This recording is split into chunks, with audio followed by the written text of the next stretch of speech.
অধর্মের অবসান।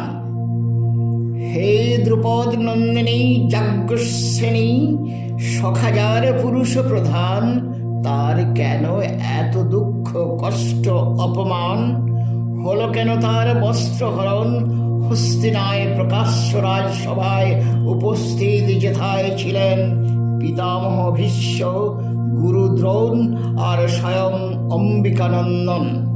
যদিও অদৃশ্য হয়ে দেখাইলেন সখা চমৎকারী ধৃতরাষ্ট্র রাজসভায়, দিয়ে যোগান বিরামবিহীন বস্ত্র, নিবারিতে দ্রৌপদীর নারীত্বের সম্মান।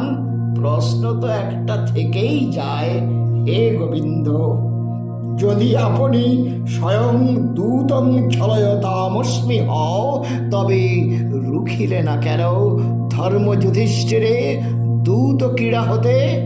একথা সত্য হে কৃষ্ণ, সদা ছিলে সখারূপে পঞ্চপাণ্ডবের সুখে দুঃখে বনবাসে সর্বোপরি। দেখিল তোমায় সবে কুরুক্ষেত্র মহাসমরে, সখা কিরীটির সারথি রূপে ধ্বংসিতে পরক্ষে কলি দুর্যোধনে। হতে পারে হয়তো তোমার লীলা অধর্মের ঘটিয়ে অবসান, দিতে প্রতিষ্ঠা ধর্মের সম্মান। বুঝি তাই গান্ধারীর কর্কশ প্রশ্ন, হে কৃষ্ণ, তুমি তো সবার উপর, কেন রুখিলে না তবে কুরুক্ষেত্র সমর?